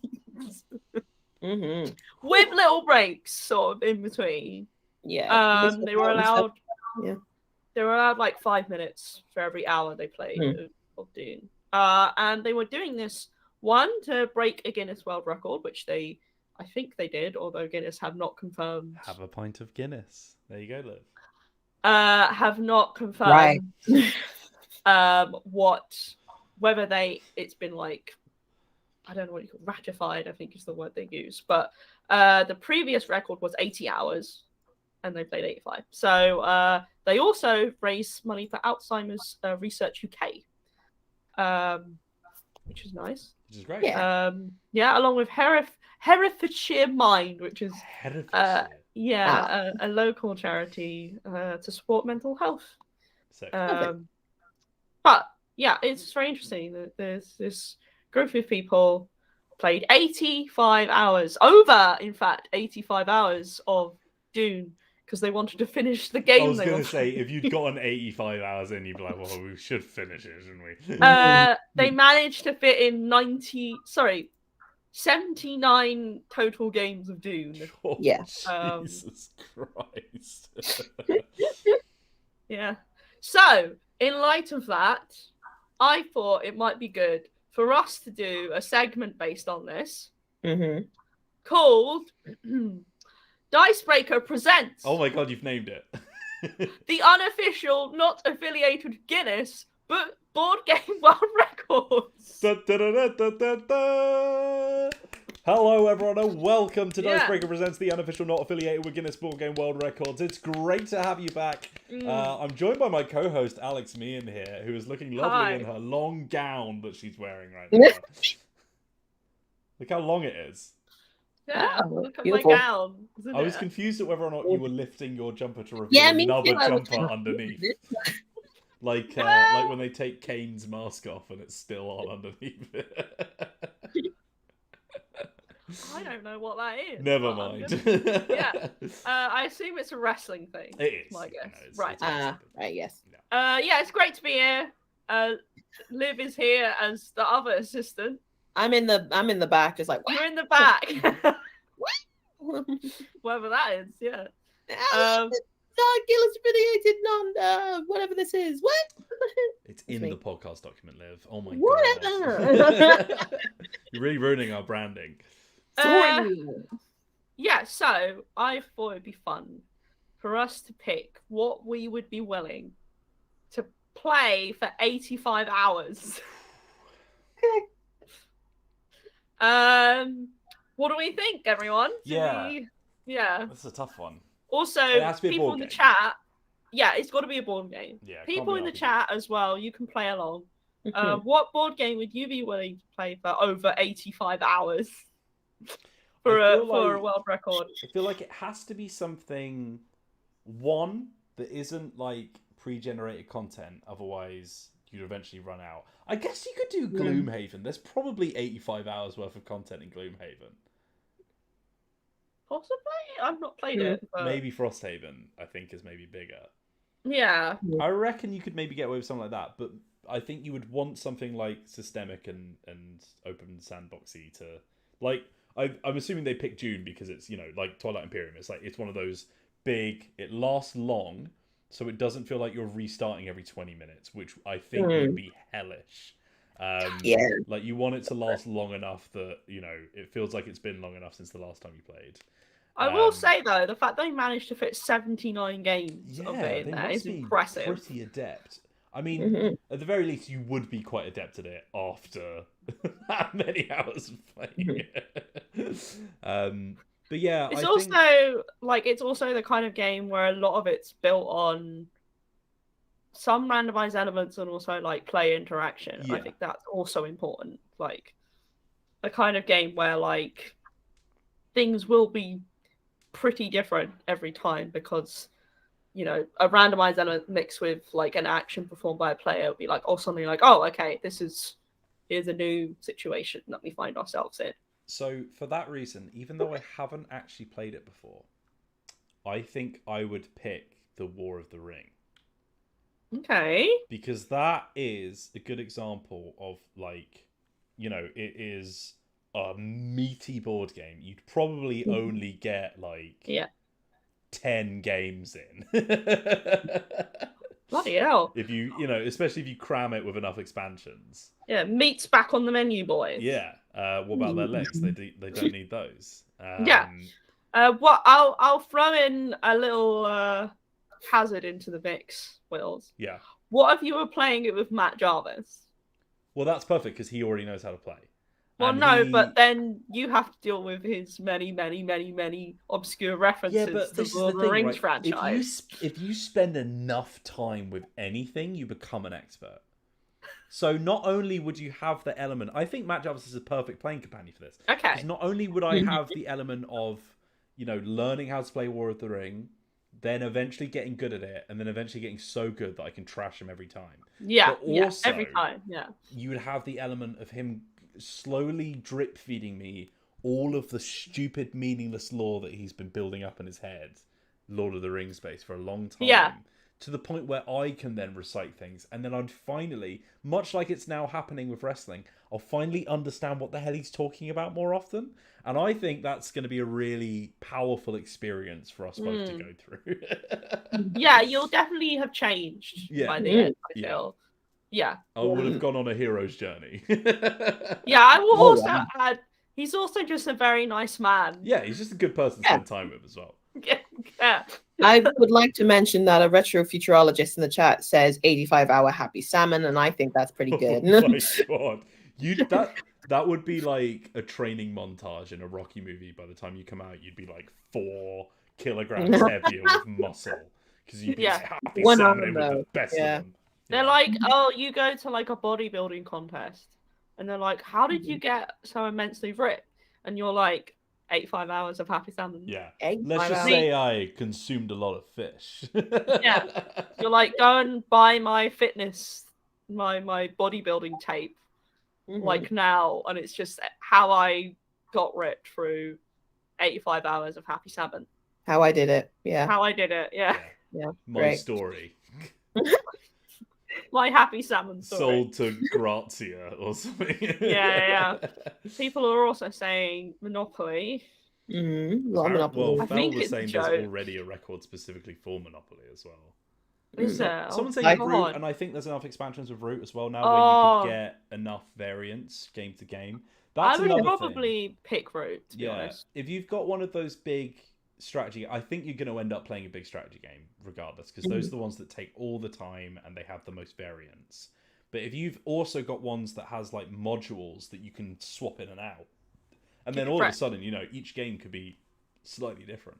Yeah, Right. because with all the expansions for Root, there are several combinations of factions that work well together, and you can play, especially if you've got 4 people. Sky's the limit there. Like, and every combination of factions basically provides a different game experience. So yeah, I would probably pick Root. That surprises absolutely no one. I'm very Liv, you've had predictable. enough time to percolate on this. Come now. on. Oh no, I'm ready. I was just waiting. Yeah, hit us up. Wait for you, Has to be a board game. bozos. Has to I be a think board I game. would go with, even though it's a very punishing game, lol. There's a video on that if you want to see it. Eldritch Horror, I'd probably go with. There's a lot of expansions. It's Again, a a lot of very variants. game. What was that? Again, a lot of variants. A lot of variants, yeah. Very long game. Yeah, like you say, if you play it with like 4 people, that's enough to just like each turn is an age, you know, like that's essentially 85 hours gone anyway. Yeah. Yeah. If you play with, what's the max again? Is it 8? so, Ooh. 6 or 8, something like that. Why would Yeah. I they bet do it's that? 8. I bet it's 8 players. That's the max for Eldritch. Because I've played with Well, a a big lot of group. investigators. So I've played with a big group for Eldritch Horror before, and my god, it took a whole day. yeah, So I reckon you Basically, probably get I don't know, 8 games of Eldritch Horror. yeah, yeah. So I Um, think that would be my pick. Yeah. I think that's a horrible idea, and if you'd asked me to take part in that, I would run away, like physically run away from you. I'd get you. And I'm sure you would, because the inevitable slow creeping of this horror would catch up with me wherever I went. But I respect your opinion, and Thanks. I'm glad that you're willing to put yourself through that. Thank you. For the good of charity. Yeah. Hold on, Liv. I haven't done anything, but all right. I'm proud of you. Congrats for raising all that money. Much. In advance, you know. Apparently. What if we? I was going to be like, what if all of us just like, what if we did something like that, but we swapped out games, but we have to do whatever the one person wants to. So mine would be Eldritch Horror, and you'd all have to deal with it. Oh, I'd be all right with that. I like Eldritch Horror. Yeah, you do. I do think Arkham Horror LCG is a good shout, as Retro says in the chat again. Like, I do think that is like a good example of something that's got loads of variants, lasts for ages, you can play a proper campaign, all that kind of stuff. Mm-hmm. Yeah, I think that's a good slot. Also, Descent would be good because it's like basically that long anyway. Again, right? Yeah, like something that's got loads of content, so you never really get bored of it. Although you will, but you know. Wheels are about to blow your mind. 85 hours of Camel Ups.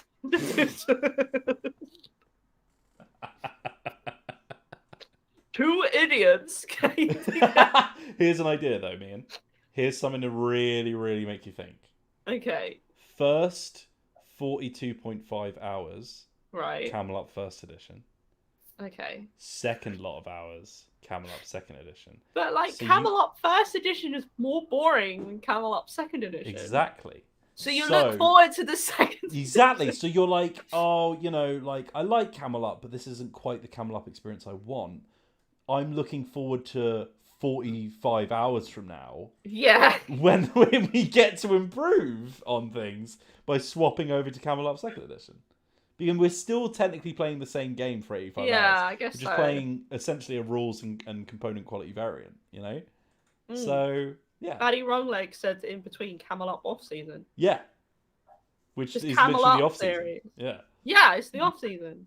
Between Excellent. every game of Camel Up, we play Camel Up off Well, season. there we go. I think we've cracked it. Yeah, there you go. What about Crokinole? 85 hours of Crokinole. I think your fingers would be little nubs by the end of it. Absolutely not. You can't do anything that requires physical exertion, I think. I think my self-esteem would be a little nub by the end of it. Even this is how I get good. 85 hours. No, like I said, Meehan, it's your the Rocky Rocky training montage. Yeah. You know? We could make you the best Crokinole player on Earth by the time you've played 85 hours straight of Crokinole. Bear in mind, you would need someone better than me to pair with. This would be an amazing documentary. Yeah. Can you imagine? Like how I became the world champion of Crokinole after an 85-hour training montage. Oh, that's what it would be called. Yeah. Yeah. I know we were talking about just board games, not RPGs, but Benjamin Dean says just play the 10 Candles game, but with way more than 10. So many candles. How many dice are we rolling? 742. Okay, got it. Right. The problem is, though, the candles presumably would all be the same size, which means that they would all just go out eventually. Yeah. Giant candles. Giant candles. You would have to have a very large space to play this. And it would be pretty hot in there. Yeah. Quite a bit of a fire hazard. Next member's video sorted then, says Retro. All right. We're coming towards the end, so let's answer a couple of questions.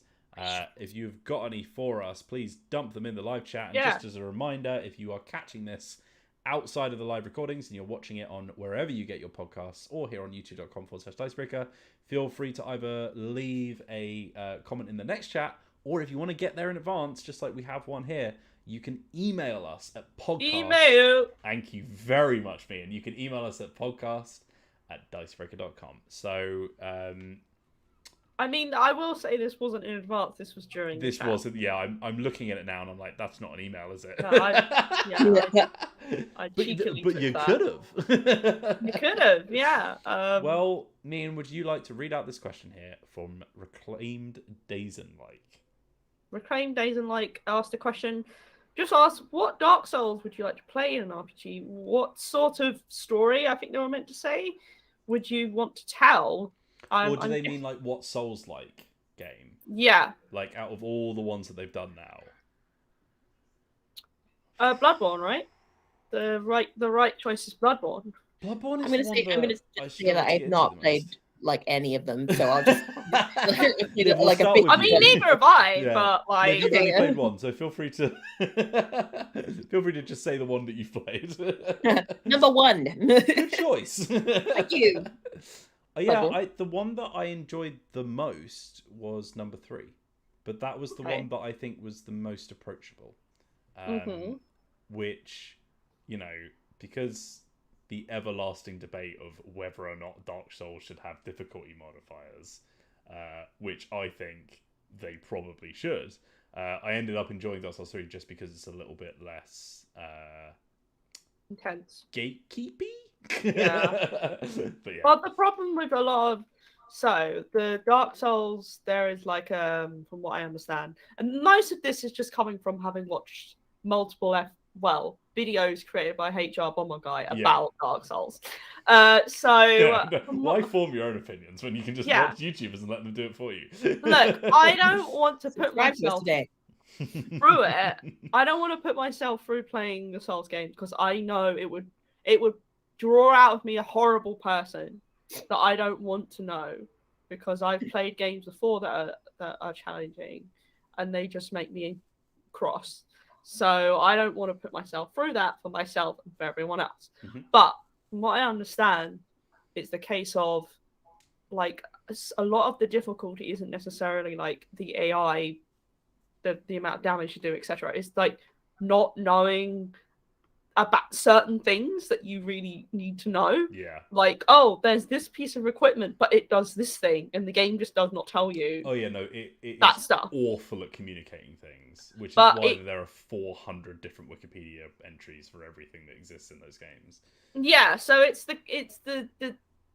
whether you're into that, like whether you're like, oh, I want to discover all this stuff myself, or whether you're like, that's rubbish. I failed at this because I didn't know about this, and I feel like that would also annoy me. So hence why I feel like Bloodborne apparently is a little less like that. But well, Bloodborne has less equipment in general and stuff, doesn't it? Which makes it a little bit more approachable, maybe. But I don't know. I would pick Bloodborne because I just really like the aesthetic of Bloodborne. Like, I love the gothic, weird, like Eldritch Cthulhu-esque, stuff. like style of it. I feel like that would be really interesting, and I kind of wish they'd licensed that instead of Dark Souls. But I think they didn't license Bloodborne because I suspect that another publisher actually has the rights to Bloodborne and not. Well, they have. Steamforged have made both the Dark Souls and Bloodborne board games. I don't think Steamforged made the Bloodborne game. Or they made the card game, sorry. Let me double check that, because I think they definitely made the card game. I don't know if they made the board game. But maybe. But, like, people who make video game RPGs, it's basically Steamforged and Modiphius are the only ones I'm aware of. So I don't know if. So Simon made the card game. Come on! I say Simon, especially because Matt Jarvis hates it. Although he's what a better excuse. Yeah, I love saying it and then seeing his face like twist a little bit in disgust. Me saying Simon. The board game was also made by Simon, so I don't think that Steamforged have the rights to Simon. I'm saying Simon so much. I don't think that Steamforged have the rights to Bloodborne. I think they only have the rights to Dark Souls. That's why they. Well, and also I think Dark Souls is more popular from what I know than Bloodborne. But there you go. So that's our answers. There you go. There it is. We have some other questions here. Cool. Liv. Yes. Do you want to ask a question? Yeah, right. So Adam Wagner or Wagner? I think Wagner. Yeah, Wagner probably. Asks, ever try to make your own game at home? I assume this is like RPG or board game or I can't really talk about it because of yeah. Oh dear. I'm literally sat in front of like 200 copies of a game that I have made at home. So the question asked, perfectly reasonable. Yes, I can't talk about it though because of editorial policy. Legal reasons.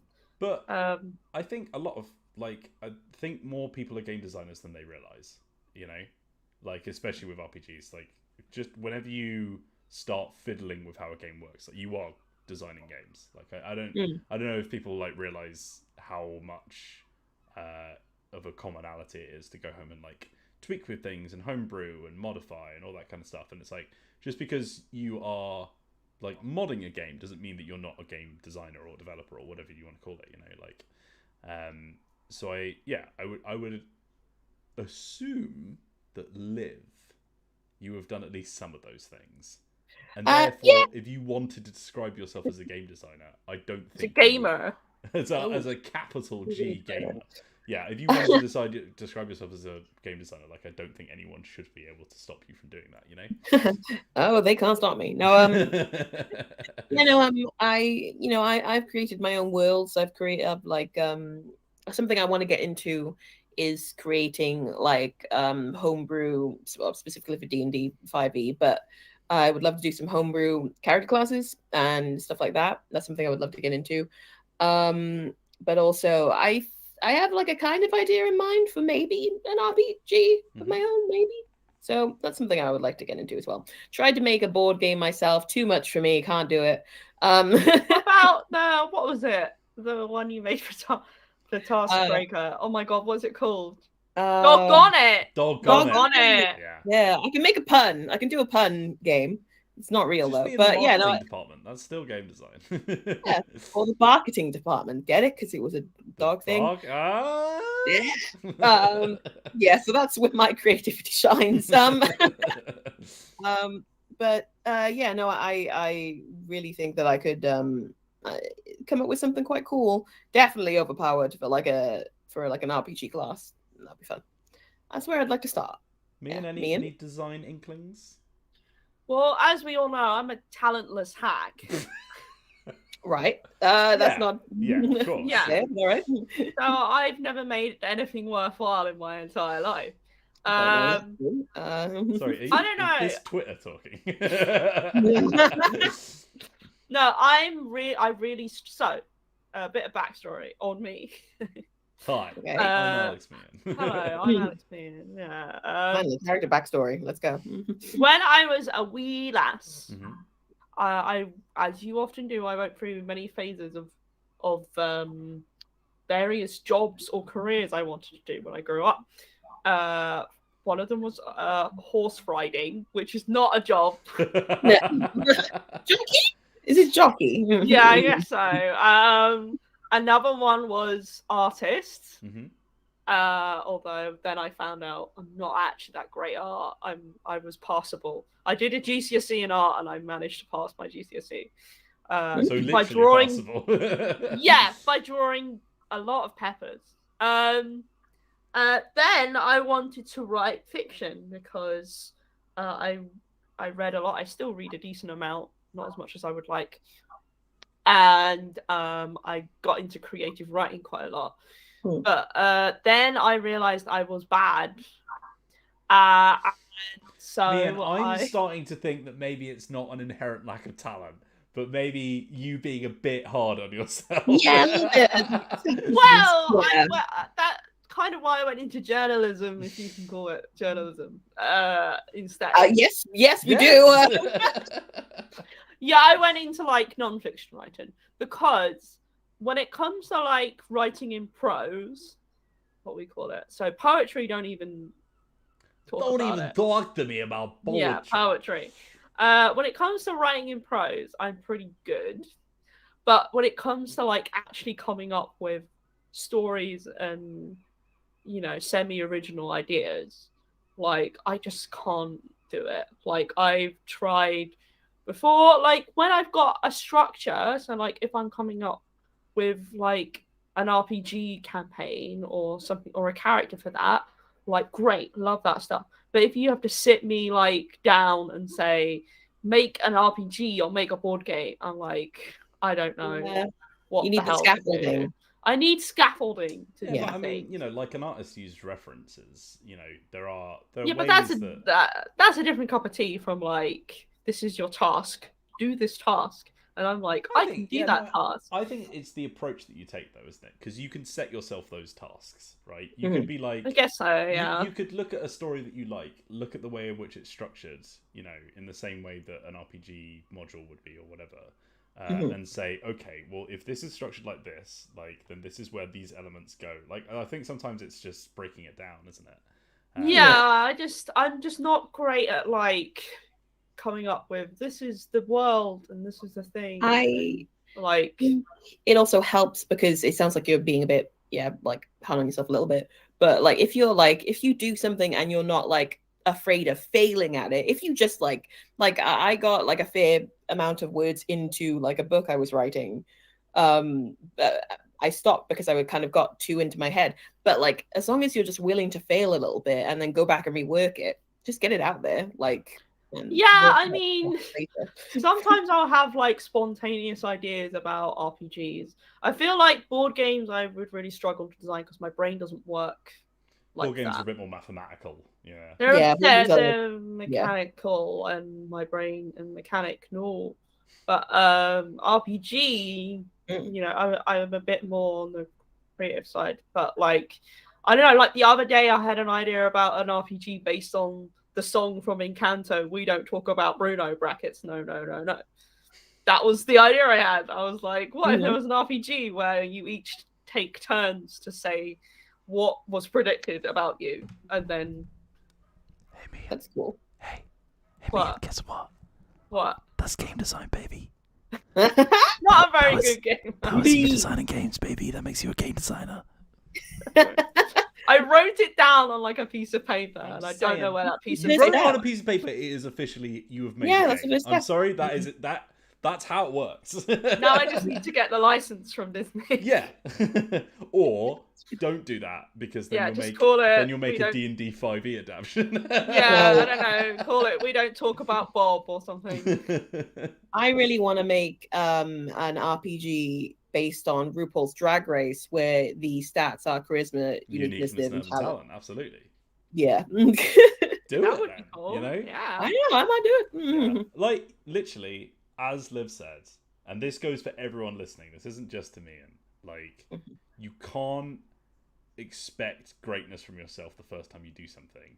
Yeah. But if you protect your own ego from like not being good at something, then you are only depriving yourself of the potential that you have in the future. And there are some people who will do things quicker than you, and there are some people who do things in a different way than you. But no one can do the thing that only you can do, because everyone has their own unique voice that they sometimes don't even realize they have.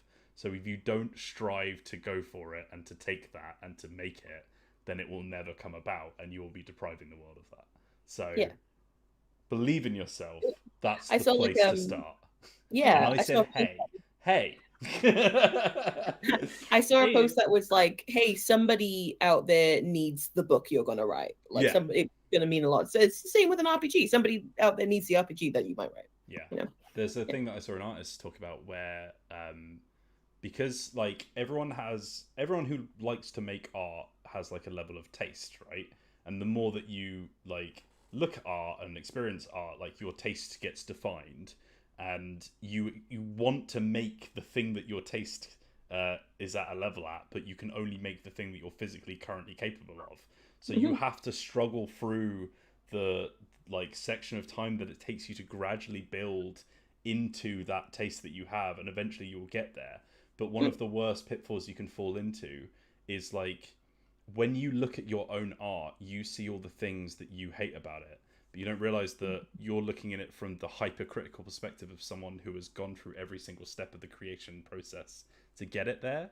Whereas when everyone else looks at it, they're like, oh, nice. You know, there's that comic of like someone turns up to a bake sale and they've brought a cake and they go, oh man, their cake is better than mine. And then some randomer walks up and they go, oh, cool, 2 cakes. And it's, I mean, I would like to get my life in a slightly better place before I start trying to do like, this this is the other thing. Like, you shouldn't just make art to, you know, be successful, right? Humans are supposed to make art because they enjoy it. So if you're not enjoying it yet, then don't do it. But like, Yeah, that's the thing. We've got a super chat here from CookieCat94 who says, RPG based on an Encanto song? Take my money. And there's the doorbell. You know what I mean? Me, you'll have to get that. Right. Well, I think we should probably round this off because we've been going for a long old time. But thank you very much, everyone, for watching. A big thank you to Alex Meehan for joining us here. Yeah, woo!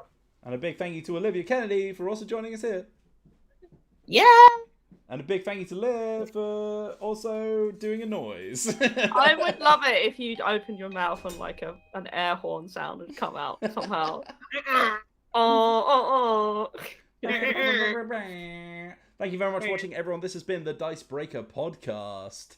I tried to thank 3 people there and realised that one of them was me. So thanks, Wheels, for also being here. If you have enjoyed this, then please do stick around here on youtube.com/Dicebreaker. Hit a subscribe button, hit a bell icon, click all the like buttons. You know what to do.